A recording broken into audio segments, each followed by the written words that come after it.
¿Qué tal? Muchas gracias por la presentación. Bueno, el doctor ya ha dicho en dónde trabajo, cuál es mi especialidad. Se me ha invitado en esta oportunidad para hablar de bartonelosis, pero específicamente de bartonelosis por Bartonella basiliformis. Recordemos que hay muchas especies de bartonelas que producen distintos síndromes clínicos. Y es importante esta enfermedad porque es emblemática de nuestro país, no solo porque nuestro país es el país más afectado por el número de casos y por la severidad de los síndromes clínicos que produce, sino también porque muchos de los hitos en la historia de esta enfermedad se han producido en nuestro país, como ya lo sabemos. En nuestro país, el reporte, la notificación de esta enfermedad, recordemos que es obligatorio.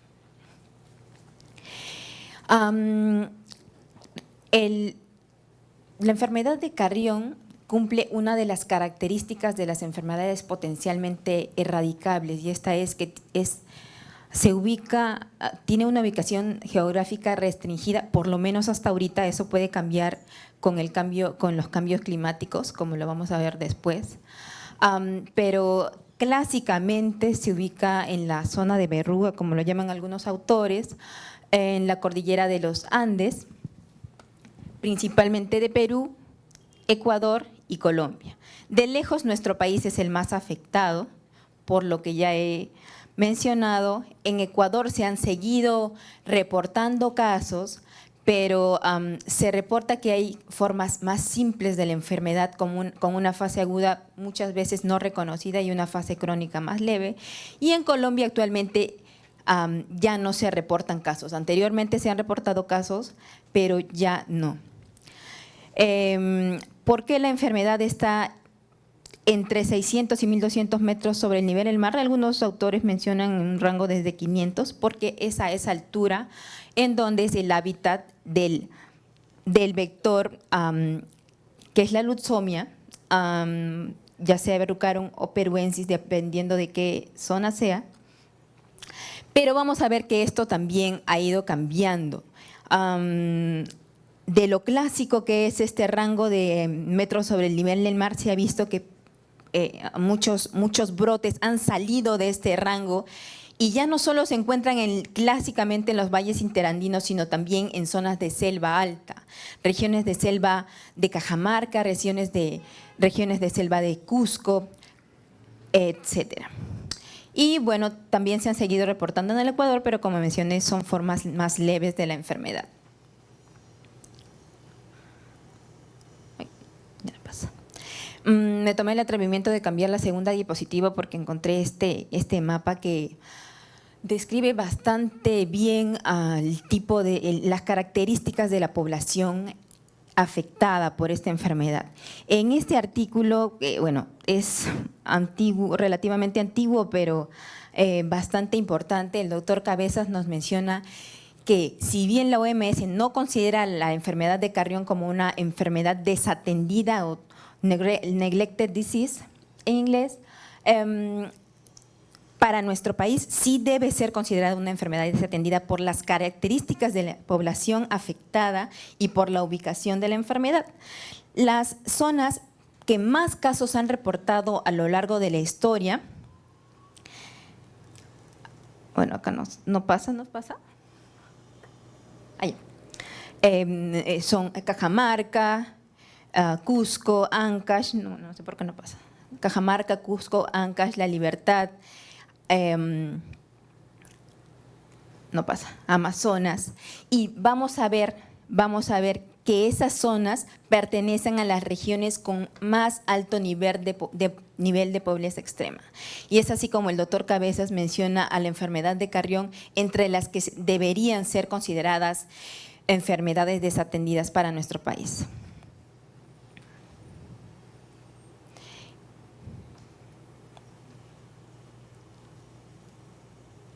No pasa.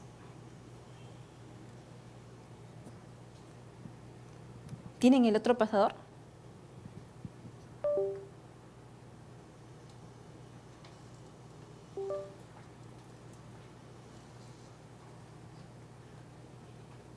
O apunto allá.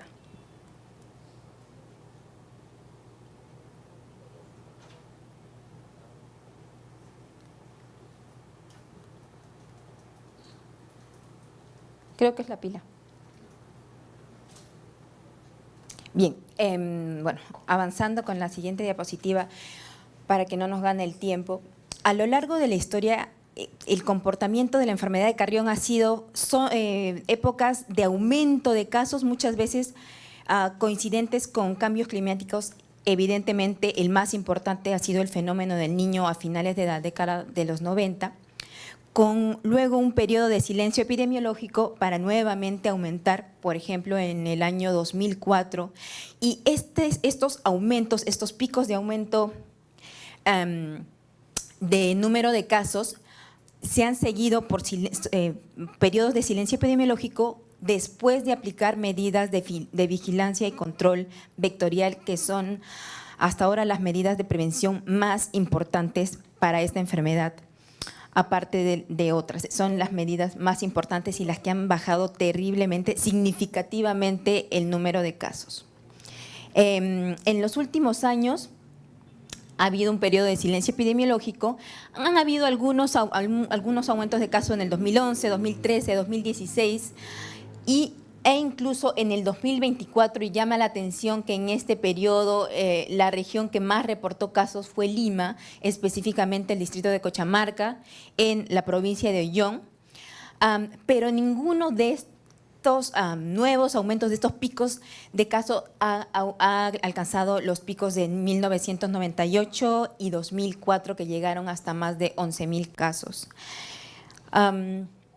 Y como conocemos, el vector que transmite esta bacteria es la lutzomia, ¿no? Son flebótomos o moscas de la arena o sandfly en la literatura en inglés.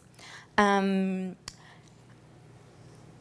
algunos artículos se menciona que hay alguna controversia de cómo es que una lutzomia, después de haber picado a una persona con enfermedad de Carrión, ojo, sea sintomática o asintomática, cómo es que esa lutzomia infectada puede transmitir al ser humano la bacteria. La mayoría de autores describen que es por picadura. Sin embargo, algunos autores, sobre todo del extranjero, que están acostumbrados a ver otras especies de Bartonella, mencionan que hay una previa erosión de la piel y posterior defecación de ese artrópodo flebótomo, y la Bartonella viviría en el intestino medio y se liberaría con las heces, inoculándose a través de la piel previa erosión. Definitivamente lo que más se acepta para el caso específico de Bartonella bacilliformis es la picadura, pero van a encontrar este otro mecanismo que más bien aplicaría para otras especies de Bartonella.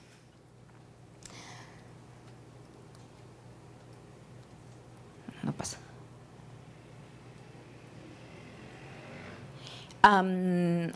Las formas de transmisión son variadas. De lejos, la más importante es la vectorial, como ya hemos mencionado, por la lutzomia, y las especies de lutzomia confirmadas para la transmisión son Verrucarum y peruensis, pero se han visto en otras zonas que han reportado mayor número de casos estas otras especies que se han propuesto. ¿Qué otras formas de transmisión hay? Y ojo, que estas otras formas de transmisión pueden ayudar a que se propague la enfermedad en zonas no endémicas. Vamos a hablar un poquito después por qué, pero es como una cómplice de los cambios climáticos, los fenómenos migratorios, el transporte de mercancías, etcétera, como pasó en algún otro momento de la historia con algún otro vector para otras enfermedades. También se pueden transmitir de forma vertical, de madre a hijo, esto ya está confirmado, por transfusión, por inoculación con fluidos, líquidos corporales, sangre o tejidos infectados, como ocurrió con Daniel Alcides Carrió, ¿cómo se llama? Con el del centro hacia el puntero. Ya, ese es mío.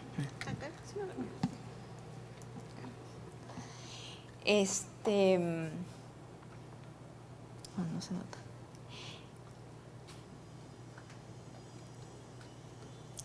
y probablemente también se transmita a través del trasplante de órganos. ¿Por qué es importante hablar de estas otras formas de transmisión? Por ejemplo, la transfusión sanguínea en zonas endémicas, en los bancos de sangre en zonas endémicas, es muy importante que se pueda hacer screening de esta enfermedad, lo cual no está generalizado. No podemos guiarnos de estándares del extranjero porque ellos no tienen las mismas enfermedades que nosotros tenemos, y si sabemos que esta es una forma de transmisión, se debería obligatoriamente hacer el screening en los bancos de sangre de zonas endémicas o en los bancos de sangre de hospitales o centros de referencia, preguntar por la procedencia de las personas y hacer este screening. Si no, lo que no buscamos no lo encontramos. Este gráfico me pareció muy importante mencionarlo porque es un estudio también antiguo, pero menciona la importancia de los cambios climáticos en cuanto al aumento del número de casos. Veamos la correlación entre la temperatura, las lluvias y los picos de aumento de caso. Y esto se debería a que las variaciones climáticas favorecen la proliferación de flemotómos, que son los vectores de la enfermedad. ¿Por qué puse este signo de interrogación? Porque hasta ahora no se sabe si aparte del ser humano hay otro reservorio no humano para la Bartonella bacilliformes. Hasta ahora somos el único reservorio de esta bacteria, y esa es otra característica que la hace una enfermedad potencialmente erradicable. El agente etiológico, como ya lo dije, es Bartonella bacilliformis. Se han visto formas más leves de la enfermedad que clínicamente simulan una enfermedad de Carrión, pero se han asociado a otras Bartonellas como Bartonella ancashi, entre otras. Es un gram negativo pleomórfico, es decir, puede tomar varias formas, bacilar o cocoide, dependiendo la fase en la que esté. Característicamente es móvil y esto va a ayudar a la patogénesis de la enfermedad, y tiene crecimiento lento y requiere condiciones especiales para crecer, todo lo cual hace que el cultivo, que es el gold estándar para diagnóstico, sea muy poco eficiente a la hora de querer tratar al paciente de forma rápida. Una vez que la Bartonella bacilliformis es inoculada por el vector, sea cual sea el mecanismo, principalmente la picadura, queda también no claro. Recordemos que esta es una enfermedad no muy bien estudiada, de todas las Bartonellas es la menos estudiada.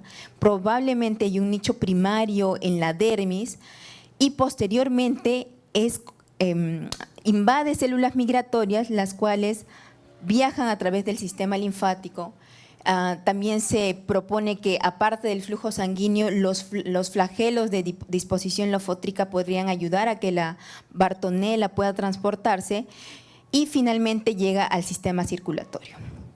Característicamente va a colonizar el sistema circulatorio, luego va a adherirse a los eritrocitos, que son la célula blanco en la fase aguda de la enfermedad, a diferencia de las células endoteliales, que son la célula blanco en la fase crónica de la enfermedad. Una vez que se adhiere y luego invade los eritrocitos, utilizando factores de virulencia como los flagelos, nuevamente, el sistema TRW, la deformina tan conocida y algunos locus de invasividad, como le llaman algunos autores, es que va a invadir y va a multiplicarse dentro de los eritrocitos. Aquí van a crecer, van a ir hacia el sistema retículo endotelial, donde los eritrocitos infectados van a ser destruidos, y también se ha visto que hay linfopenia de linfocitos TSD4 y aumento de interleuquina 10, la cual es una citocina antiinflamatoria y que causa regulación a la baja de respuestas que finalmente ayudan a la respuesta inmune. Como consecuencia de esto es que esta bacteria clásicamente va a persistir en nuestra sangre. Recordemos que puede persistir inclusive en pacientes asintomáticos y en pacientes que incluso ya han sido antes tratados. Ojo, la enfermedad puede calmar síntomas clínicamente con el tratamiento, pero no necesariamente de aclaramiento bacteriano. Y también clásicamente va a haber inmunosupresión. Por lo cual, como vamos a ver luego es que hay infecciones oportunistas y que algunos de nuestros viejos maestros le llaman el SIDA cholo. Entonces, los eventos de patogénesis finales importantes son la anemia hemolítica y la inmunosupresión junto con la persistencia bacteriana. Y esto se va a expresar clínicamente en infecciones oportunistas, reactivación de infecciones latentes y, bueno, lo que conocemos clínicamente para la anemia hemolítica. Para la fase crónica, como lo mencioné, el evento central es la infección de las células endoteliales, que son el blanco en esta fase. Los mecanismos por los cuales se pasa de fase aguda a crónica no están totalmente dilucidados. Se cree que la bacteria se quedaría en estado latente, quizá en las células endoteliales, quizá en el sistema reticuloendotelial, pero finalmente sale a invadir las células endoteliales y por medio de muchos otros factores de virulencia es que va a causar este evento central que es la angiogénesis. Se vale de la activación de GTPasas de la familia Rho, que lo mencionan bastante los autores, la proteína GROEL, que ayuda en la inducción de las células endoteliales vasculares, la liberación de activador tisular del plasminógeno, angiopoietina y receptores de factor de crecimiento vascular endotelial. Y finalmente, se ha visto que la epidermis suprayacente, recordemos que esto se expresa clínicamente en lesiones cutáneas, la epidermis suprayacente generaría un mecanismo angiogénico en asa, o sea, la epidermis suprayacente estimula la proliferación endotelial en los vasos sanguíneos subyacentes. Finalmente, después de todo este proceso patogénico, se producirían las lesiones cutáneas que vamos a ver luego. Clínicamente, esta enfermedad se caracteriza clásicamente por dos fases, pero no necesariamente van a ser secuenciales y no necesariamente siempre va a ir una seguida de la otra. Pueden darse de forma independiente. Clásicamente, la fiebre de la orolla o fase aguda de la enfermedad se presenta en niños, adolescentes y también en foráneos, en personas que no son de zonas endémicas y que viajan ahí. Luego de la inoculación va a haber un periodo de incubación de 61 días en promedio, luego de cual la enfermedad puede seguir un amplio espectro clínico. Puede ser totalmente asintomática, puede causar enfermedad leve o puede ser enfermedad severa. ¿Qué cosas determinan que sea asintomático o que se vaya hasta severidad? La predisposición individual de cada persona, pero también la virulencia específica de cada cepa y el tamaño del inóculo, que eso se cumple para muchísimas bacterias, hongos, etcétera. La duración promedio de la enfermedad va a ser de 1 a 4 semanas de la fase aguda y los síntomas más frecuentes vamos a ver que son inespecíficos. No hay síntomas específicos en la fase aguda en general y por eso es que se pueden confundir con muchos otros síndromes febriles inespecíficos, como vamos a ver en el diagnóstico diferencial. Pero tenemos que ser acuciosos y buscar algunos signos al examen físico como palidez, ictericia, soplo probablemente multifocal funcional, fiebre, linfadenopatías, esplenomegalia, que ya no son tan inespecíficos en conjunto y viendo la procedencia del paciente. De todas maneras, este es un diagnóstico diferencial de un síndrome febril en paciente que venga de zona endémica de cajón. Y lo más importante es que esta enfermedad se puede complicar en el 78% de los casos. Como mencionamos en la patogénesis, hay inmunosupresión y hay infecciones oportunistas. De lejos, la más frecuente es la salmonelosis, pero puede complicarse con cualquier otra infección oportunista como las que ocurren en pacientes con inmunosupresión celular sobre todo. Y también hay complicaciones no infecciosas, como compromiso del sistema nervioso central, complicaciones cardiovasculares que están bastante bien descritas en la literatura, edema, complicaciones, trastornos hidroelectrolíticos, ácido base, glomerulonefritis, etcétera. La tasa de mortalidad si la persona no es tratada, en la bibliografía se menciona que es de 40 hasta 85 y algunos mencionan que hasta 88% si es que no son tratados. Y si se trata, inclusive llega a un 10%. La fase crónica se caracteriza por distintos tipos de lesiones. Como mencioné, no necesariamente la fase crónica va a seguir a la fase aguda, puede ser secuencial, pero también puede ser independiente. Y si es que es secuencial, suele ocurrir 4 a 8 semanas después de la fase aguda.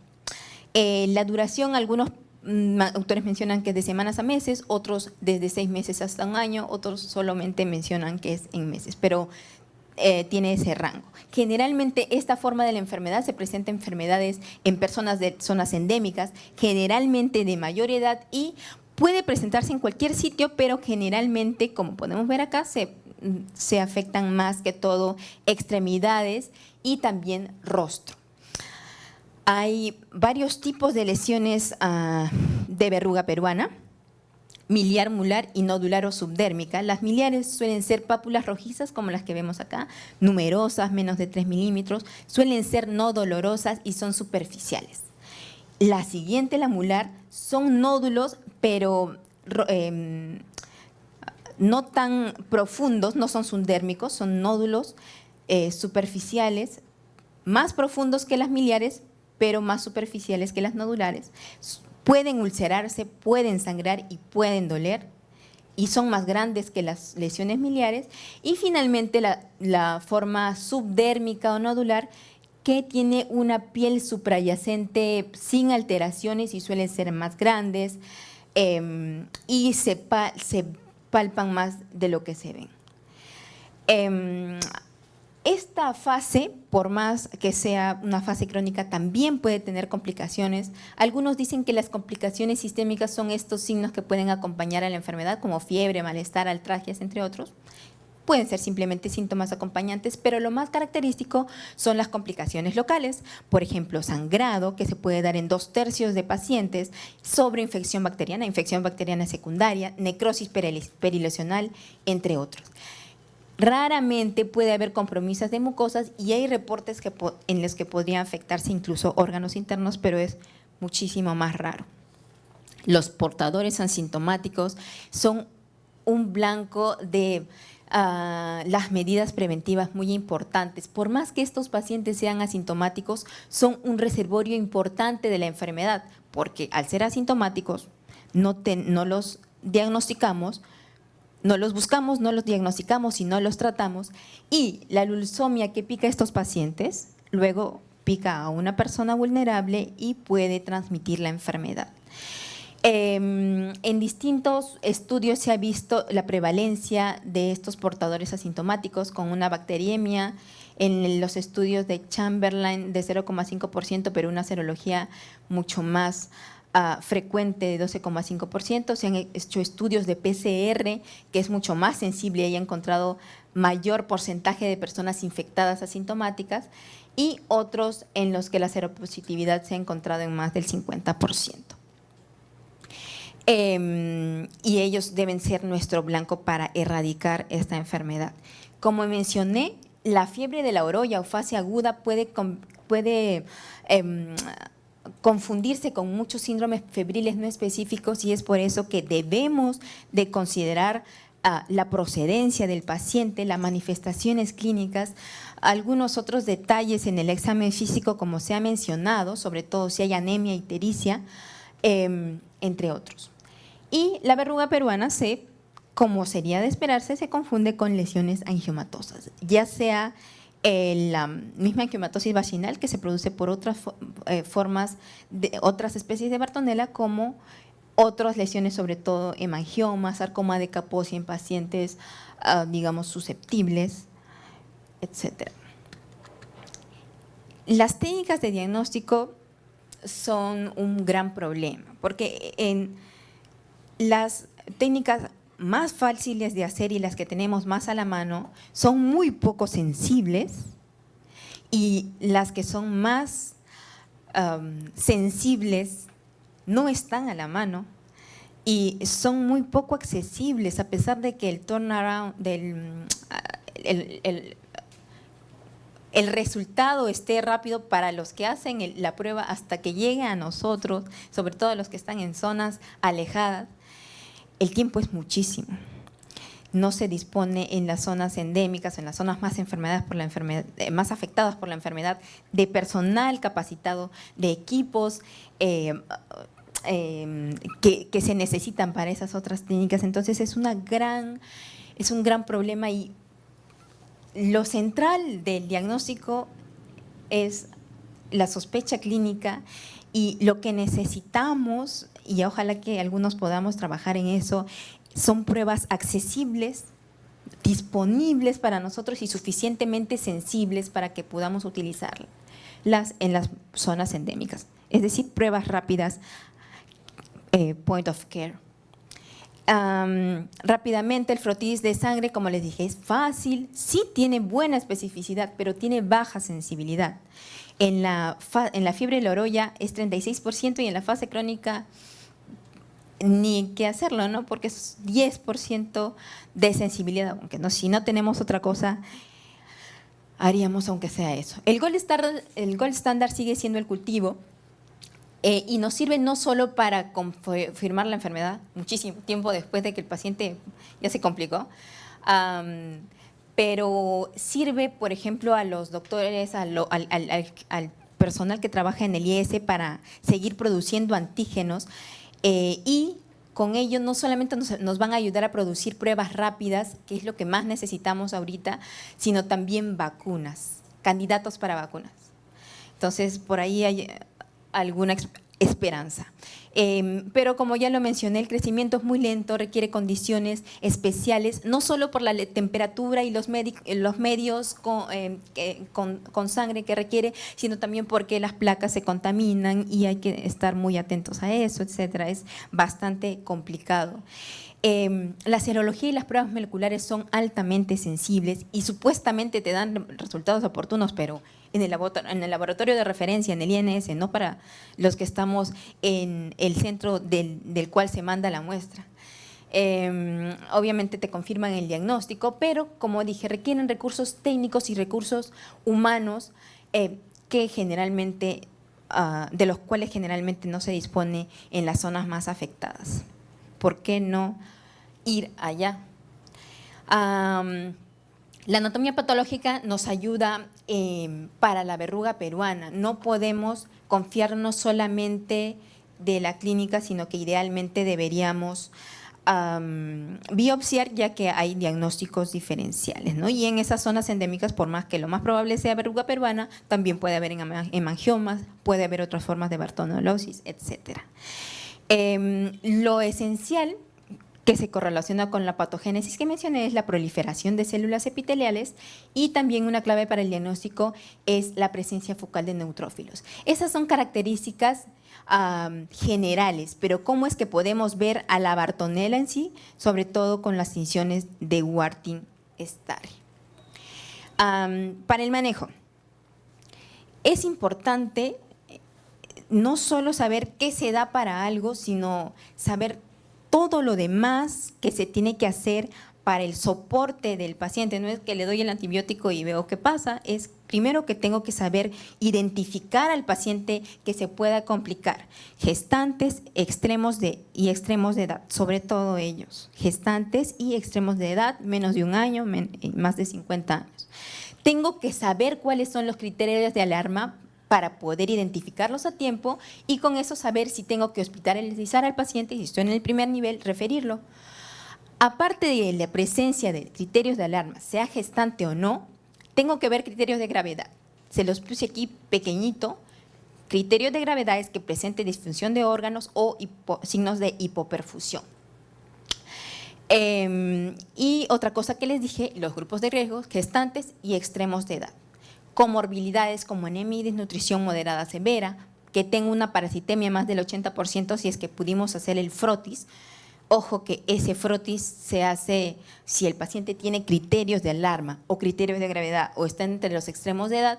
Tenemos que tomar la muestra para el frotis e iniciar tratamiento lo más rápido posible antes de referirlo. No vamos a esperar a referirlo y a pasar toda la novela de la referencia para poder iniciar el antibiótico. Si hay sospecha, se inicia. Si es que tiene criterios de gravedad o potencialmente se puede complicar. Imposibilidad para cumplir el tratamiento ambulatorio y otras cosas como RAMS, deterioro a pesar de que le estás dando tratamiento vía oral, ambulatorio, etcétera, etcétera. Entonces, para la fase aguda, no grave, de cajón, ciprofloxacino siempre va. Se ha descrito que hay mecanismos de resistencia de Bartonella. ¿Me avisan si estoy bien con el tiempo?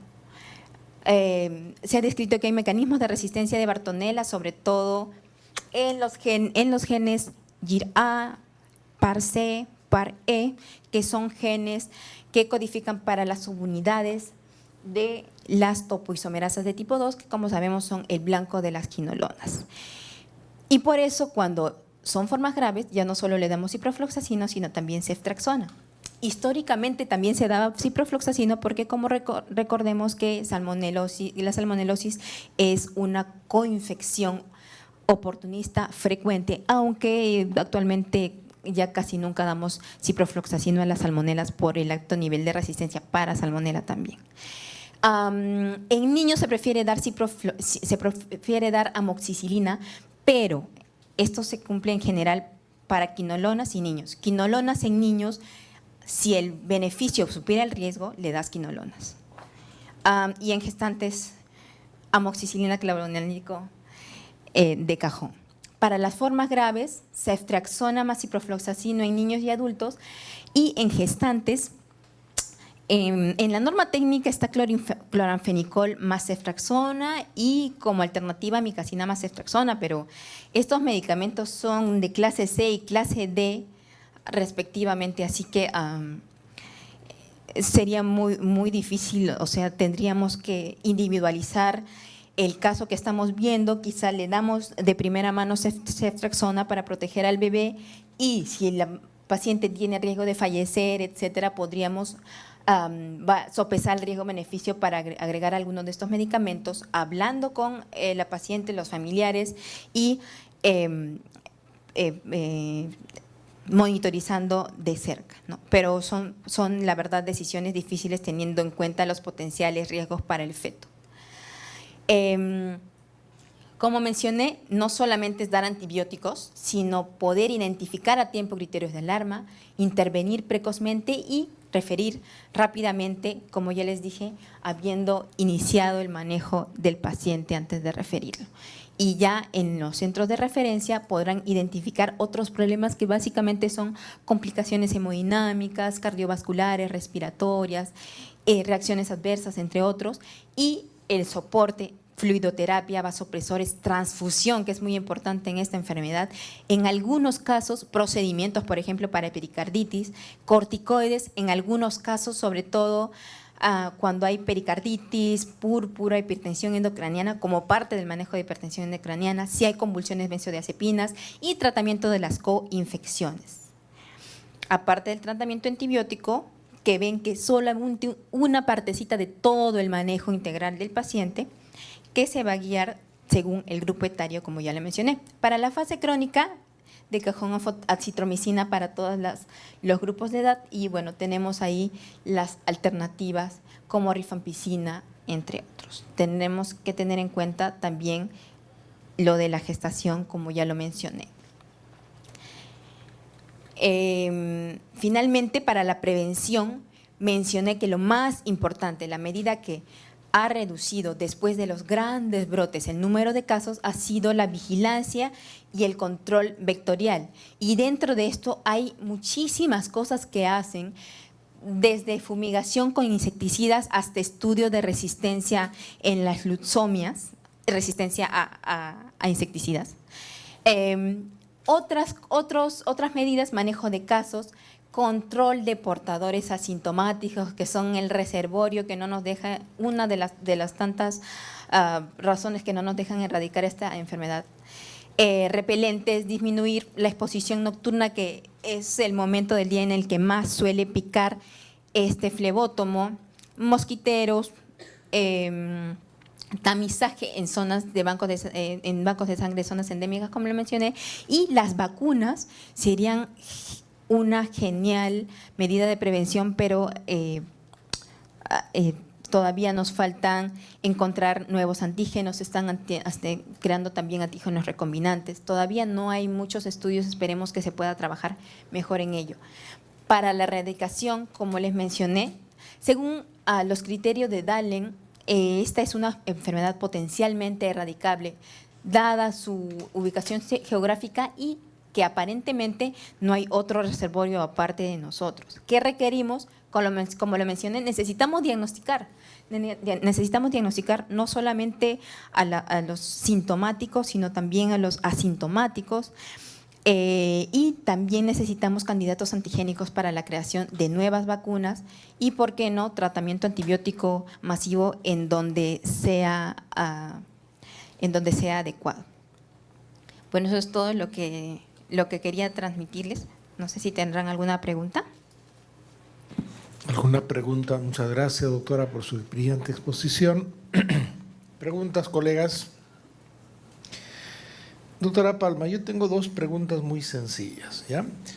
¿Usted podría informarnos, digamos, en qué zonas están los casos mayores, así como zonas epidemiológicas, ¿no? Y la segunda pregunta es, yo soy un médico, puedo estar haciendo una consulta externa, ¿no?, en una localidad diversa, y muchas veces el criterio de sospecha, ¿cuándo sospechar? Entonces, uno sería, ¿en qué zonas podríamos conocer que hay casos de bartonelosis? Y de repente, ¿qué criterios clínicos de sospecha para comenzar a plantear la posibilidad del diagnóstico y luego el tratamiento? Gracias, doctor.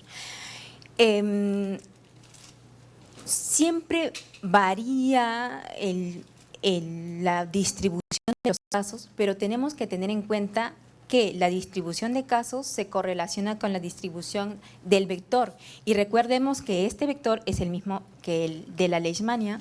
Si tenemos vector y hay personas infectadas, potencialmente podría haber brotes. En los últimos años se han reportado casos en Ancash y Cajamarca, en Cusco también, pero en menor grado, y ahora se están reportando en Lima, en la provincia de Ollón. Hasta esta semana epidemiológica, en el año 2024, ya se habían reportado algunos casos, hasta la semana epidemiológica 1, perdón.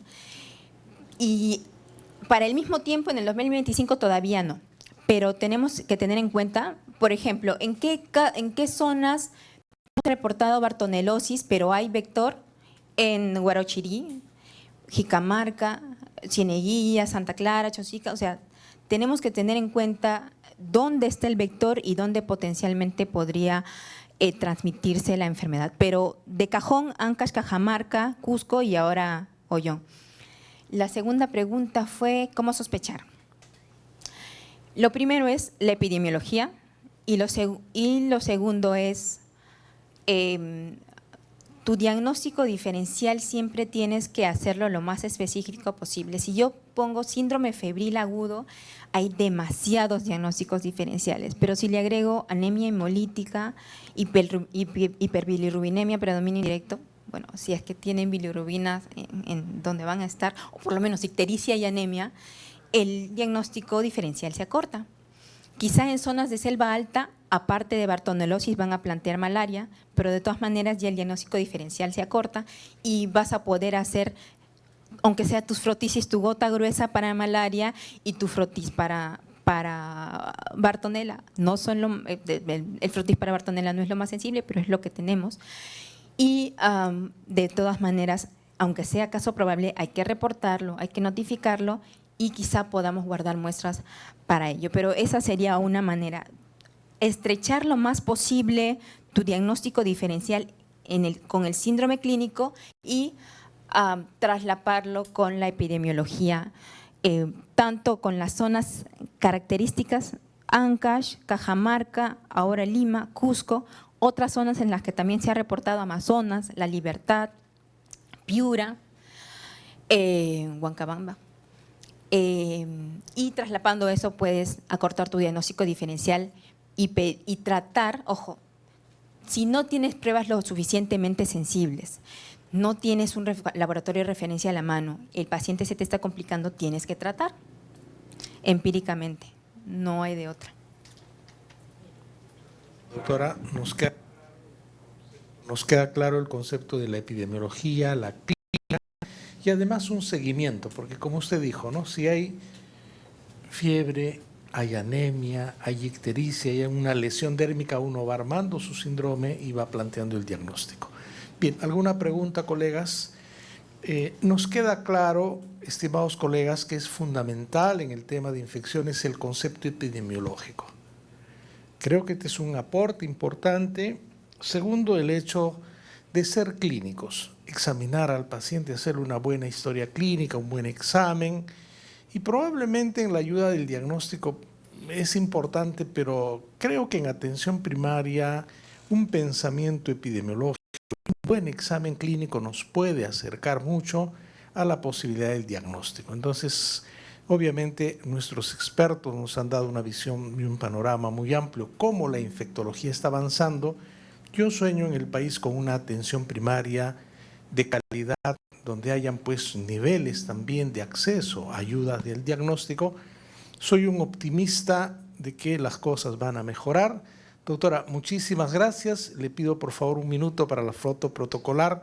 Colegas, vamos a brindarle un fuerte aplauso a la doctora, quien ha hecho un enorme esfuerzo por acompañarnos. Y también, colegas, luego de la foto protocolar, ¿no?, nos despedimos. Va a haber un receso hasta las 3 de la tarde. Yo quisiera hacer una invocación, ¿ya? Yo me he sentido muy contento de que hayamos empezado casi puntuales. Hemos tenido ponentes de lujo que han viajado. El doctor Gustavo Franco es nuestro presidente, nuestro secretario, y él es muy celoso que las cosas salgan bien, de la mejor calidad. Entonces, como testimonio de este cambio cultural también, trataremos de estar a las 3 de la tarde. ¿Ya? Porque vienen ponentes importantes, van a hablar de sepsis, de infecciones respiratorias, de VIH, y realmente creo que una forma también de respetarnos como médicos es ser puntuales, ¿no? Eso de que el peruano es impuntual y relajado, no, señores. Uno es puntual, uno hace las cosas bien, y si por ahí llegamos un poquito tarde es culpa del tráfico, ¿no es cierto? Entonces, muy bien, colegas.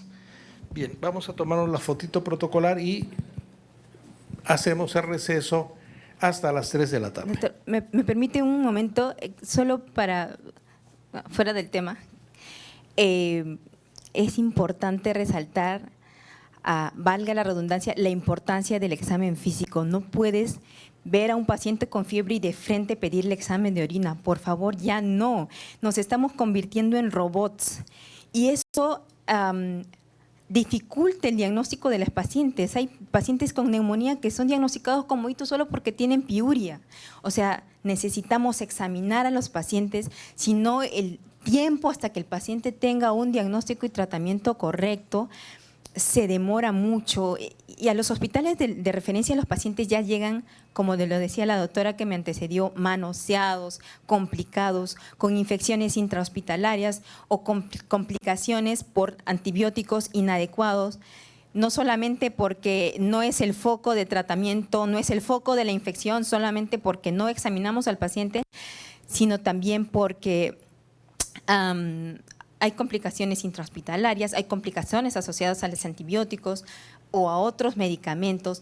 Enmascaramos muchas veces la evolución de la enfermedad por todo lo que damos, y entonces el paciente es el que se perjudica. Por favor, la clínica es la que nos guía hacia pedir los exámenes auxiliares, no al revés. Eso solo nos desvía. Por favor, se está perdiendo eso y no queremos que siga así, porque nuestros padres y nuestros familiares van a estar en manos de personas que, si se guían por un examen de orina, lo único que van a hacer es complicar más al paciente. Solamente eso. Gracias.